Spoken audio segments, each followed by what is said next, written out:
मो Shri Ravindra Kumar Das Gopinathpur यूजीपी school नियमटा block पिलामान तुम मान स्वागत। लॉकडाउन अवस्था आम वीडियो क्लास आज सप्तम श्रेणी विज्ञान बहिर चतुर्थ विषय तंतुर बस्त्र किभली भाव से विषय आम आज आलोचना करवा। तेणु तुम्हें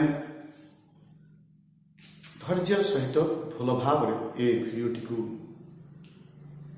शुणव देख निश्चित रूपे आम अनेक तथ्य जापर। देखा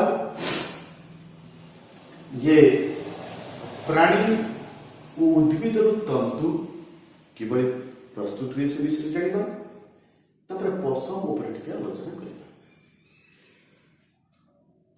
तेणु वस्त्र तंतु आवश्यक। तेणु मनुष्यर बंची रहा विभिन्न आवश्यकता रही। विभिन्न आवश्यकता मध्य एक मौलिक आवश्यकता हूँ वस्त्र। वस्त्र तंतु या तंतु साधारणतः आम उद्भिद ठार पाई प्राणी मान पाई। उद्भिद ठारू एवं प्राणी मान जो तंतु आम दीटा जानिले उद्भिद ठारू पाउଥିବା तंतु को आम पूर्व क्लास अध्ययन कर जानिचे से विषय तंतु विषय।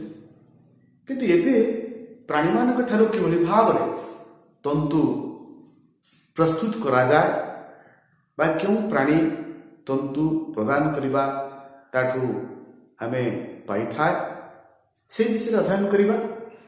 किंतु से प्राणी मान मध्य आमे रेशम आ पशम तंतु केतक प्राणी मान पाई।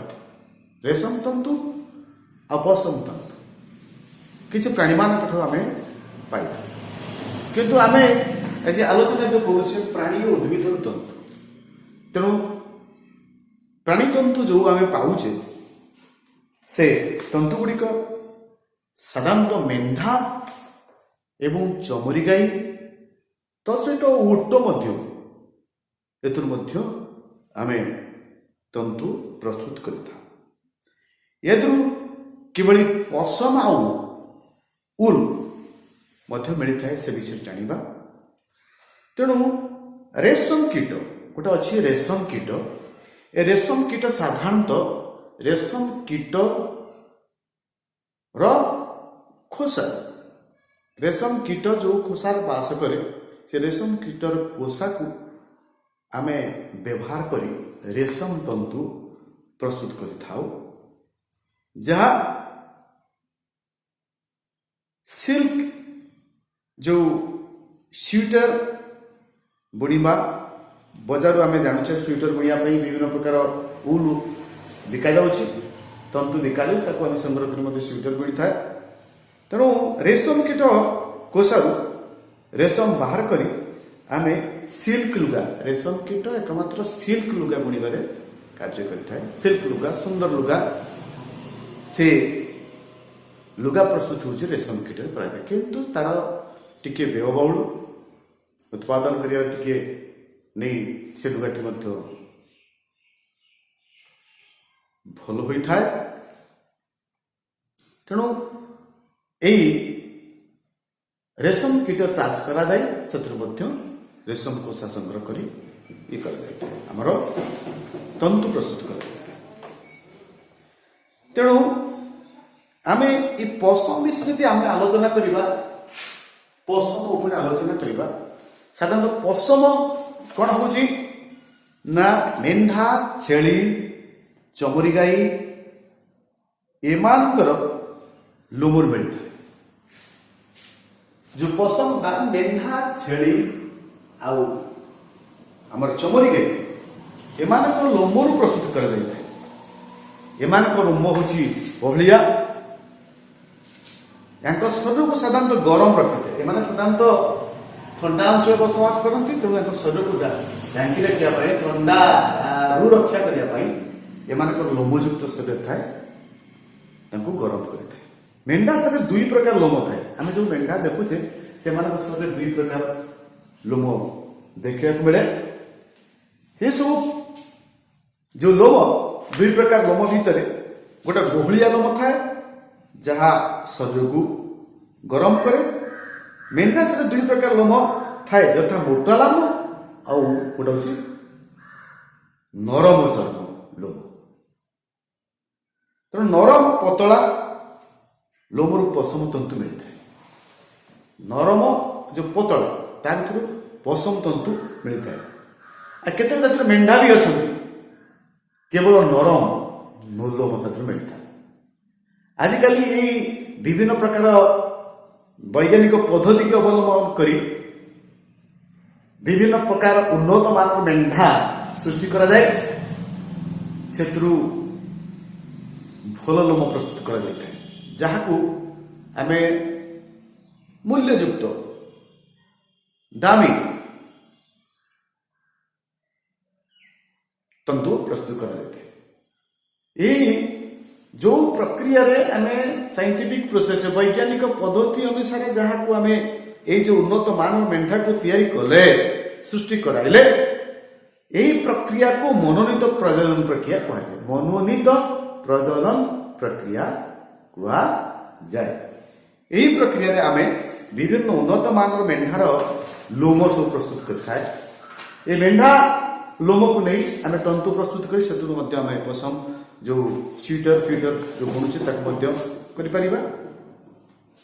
तापरे आमे देखिबा जे जो पसम रेशम ये सब तंतु आमे प्राणी उद्भिद तो संग्रह करेले ये जो प्राणी मानक जो आमे तंतु प्रस्तुत करूचे विभिन्न प्रकार प्राणी ये भारत वर्ष में विभिन्न स्थान में विभिन्न प्रकार प्राणी बसवास कर किंतु को प्राणी कोड रही एवं सेमाने क्यों प्रकार तंतु आमको दे थांती को मानकर लोमरु आमर को प्रकार तंतु व्यवहार होता है एवं सेमाने को प्रकार तंतु दे थांती से विषय सविशेष जानिया पहले मुझे ब्लैक बोर्ड रे गोटे टेबुल करिछि। ये टेबुल माध्यम रे आमे जानि परिबा ताको मध्ये आमे मन भीतर रखि परिबा जे प्रकृत कोठी को स्थान रे को प्रकार तंतु आमे पाई परछि। तेणु से तंतु भीतर वर्तमान देखिबा क्रमिक नंबर 1 क्रमिक नंबर एठी टेबुल जो करा गला जातिर नाम पशमर प्रकार तसहित मिलुथिबा राज्यर नाम को राज्य रे ए प्रकार तंतु मिलुछि सेटा निश्चित रूपे आमे जानिबा दरकार। एटा देखिबा एक नंबर रे लोही लोही गोटे उन्नत मान पशु लोही यदि दिया दिबो ये सबठार उन्नत मान पशु अत्यधिक उन्नत मान पशु। तेणु यही उन्नत मान पशु साधारणतः राजस्थान पंजाब मिलते कोटी राजस्थान आउ पंजाब मिलते। राजस्थान को पंजाब को मन रखा लुही उन्नत मान कौन पसंद आउ ये 2 नंबर देखा रामपुर बसिर ए रामपुर बसिर ये गोटे माटिया लोम एटा हूँ माटिया लोम। यह साधारणतः उत्तर प्रदेश से हिमाचल प्रदेश से देखा मिलता है। उत्तर प्रदेश देखा हिमाचल प्रदेश देखा। 3 नंबर रे जब देखा नाली जातिर नाम हूँ नाली जाति किंतु ये पशुर प्रकार कौन ना गालीचा पशु या साधारणतः गालीचा प्रस्तुति करने ये प्रकार पशु को गालीचा व्यवहार करा गालीचा प्रस्तुति करने तेणु सही गालीचा प्रस्तुत करने जातिर मेंढा साधारणतः राजस्थान और पंजाब कोठी राजस्थान एवं पंजाब जदि कहबा से नाली जातिर आसीबो एवं तार गालीचा प्रस्तुत करा जाए आमे राजस्थान पंजाब बोली जदि चतुर्थ को जीवा तकंती वखराल वखराल ये साल पसम साल तैयारी करिया पाई जो पसंद से होची बकराल। ये साधारणतः जम्मू और काश्मीर देखिए को मिलती है। तेणु ये बकरालटा जम्मू काश्मीर देखा जाए। साधारणतः आम साल व्यवहार करुचे देखा काश्मीर साल आम समस्त प्राय देखुचे काश्मीर साल। ये सब जम्मू और काश्मीर साल जम्मू और काश्मीर से बकराल ये साल जो पसंद तैयारी है। आउ गोटे 5 नंबर मालवारी। ये मालवारी जो आम देखुचे मालवारी ये जातिर ये मालवारी जाति कोट देखा जाए पशम कि प्रकार ना मोटा पशम ये टे मोटा यार तंतुटा टे मोटालिया मिलता है। द्वारा जो तैयारी गला तंतुटा मोटा हो कारण मोटी मोटा थी ताकू जदि आम तंतु तैयारी करवा निश्चित मोटा आस मोटा आसले से मोटा वस्त्र तैयारी करने चेष्टा करे स्वीटर फिटर भल मंद लगे पड़े। या गुजरात ये गुजरात देखा मिले गुजरात राज्य ये मालवारी जातिर देखा मिले। आउ गोटे रहा निहाती पतंगवादी। ये पतंगवादी जो 6 नंबर पाचे ये जातिर नाम पतंगवादी। पशमर प्रकार हूँ मोजा आउ गेंजी तैयारी करवा मोजा आउ गेंजी प्रस्तुत करे। गेंजी जोड़ा आम अंतर्वस्त्र भितर पिंधुचे गेंजी आ मोजा शीत दिन में जो मोजा साधारणतः व्यवहार करती ये पतंगवादी जातिर लोमर तैयारी करा ये साधारणतः गुजरात देखा जाए।